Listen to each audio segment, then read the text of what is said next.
할렐루야. 오늘도 말씀으로 주님과 동행하고 계신 여러분을 주님의 이름으로 축복합니다. 함께 보실 말씀은 에스겔 44장, 45장이 되겠습니다.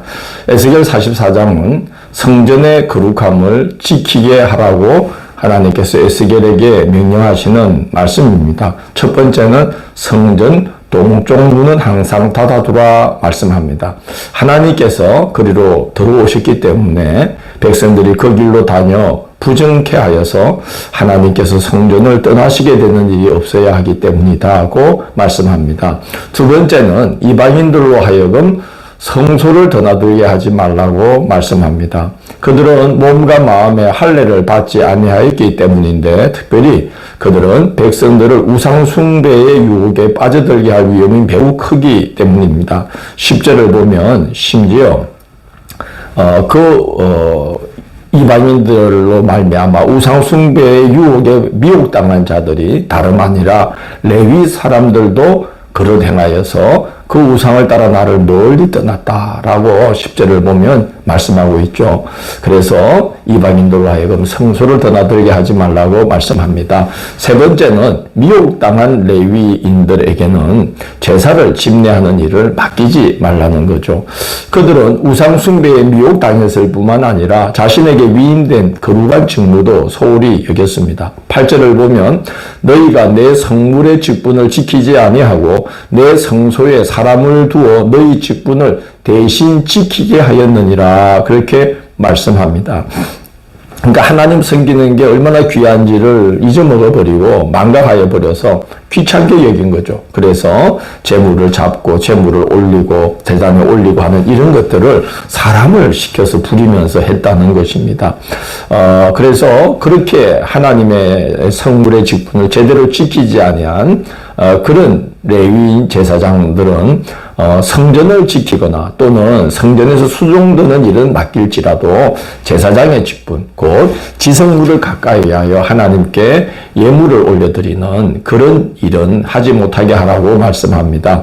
네 번째는 성소의 직분을 거룩히 지킨 사독의 자손 레위 사람 제사장들로 제사장의 직분을 행하게 하되 거룩하게 행하게 하라고 권면을 합니다. 거룩하게 행하도록 할 때에 특별히 그 가는 베옷을 입고 직무를 수행하게 하고 양털 옷을 입지 말게 하라고 합니다.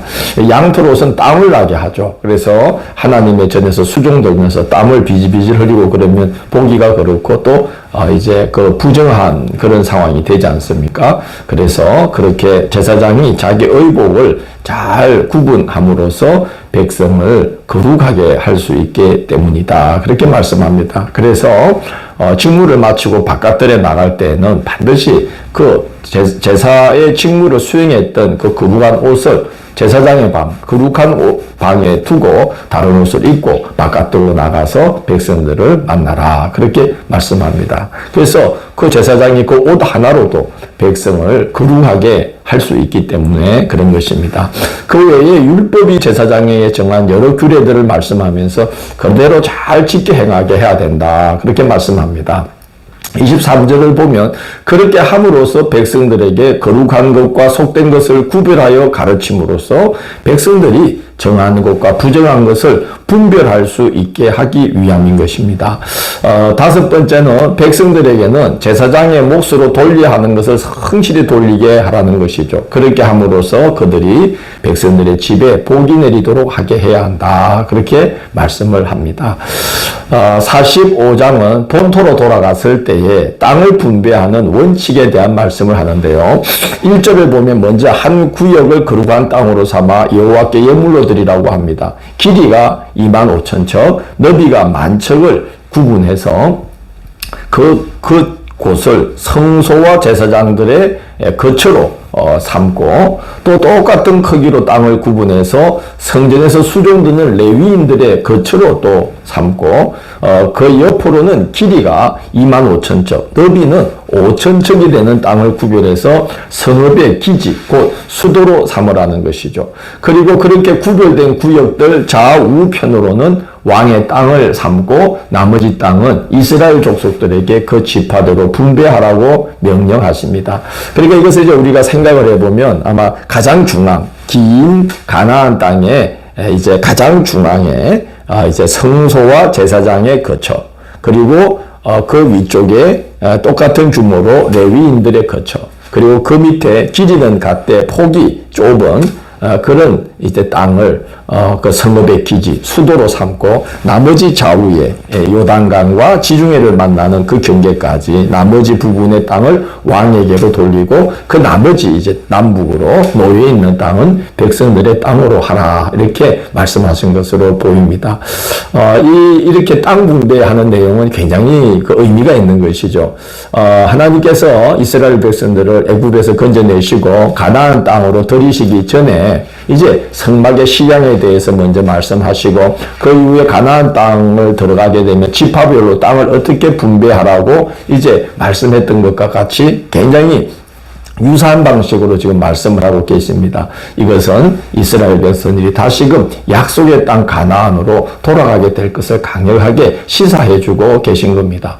그리고 통치자들에게는 포악과 탈취를 행하지 말고 정의와 공의를 행할 것을 명령하십니다. 정의와 공의는 하나님 나라의 아주 중요한 원리, 원칙입니다. 그래서 통치자들은 하나님을 대신해서 그 땅을 하나님의 나라로 만들 책임이 있다는 거죠. 그래서 정의와 공의를 행하라고 명령하고 백성들에게도 명령하기를 군주에게 바칠 예물을 바쳐서, 그러면 군주는 그 예물로 무엇을 하느냐? 백성을 속죄하는 제물로 삼아라는 것입니다. 그래서 백성을 속죄하는 제물을 잘 준비하는 것이 군주의 또 하나의 본분이다. 그렇게 말씀합니다. 그리고 이어서 절기 준수에 대한 말씀을 하십니다.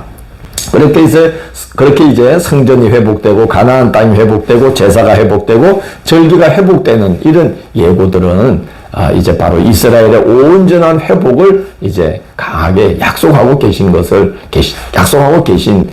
말씀입니다.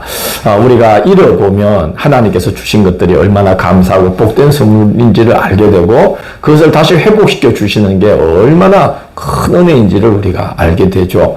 하나님은 택한 백성을 포기하지 않으십니다. 끌려온 지 30년이 지금 지나서 이스라엘 백성들은 본토 회복의 기대를 다 접은 상태지만 하나님은 포기하지 않으시고 그들을 위해서 길을 여시면서 복된 앞날을 이렇게 준비하고 계신 것이죠.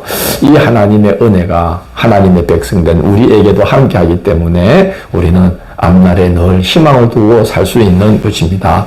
다음 시간 9월 13일 월요일은 에스겔 46장에서 48장을 그 물이 성소를 통하여 나옴이라 라는 제목으로 살펴보도록 하겠습니다. 오늘도 함께해 주셔서 감사합니다.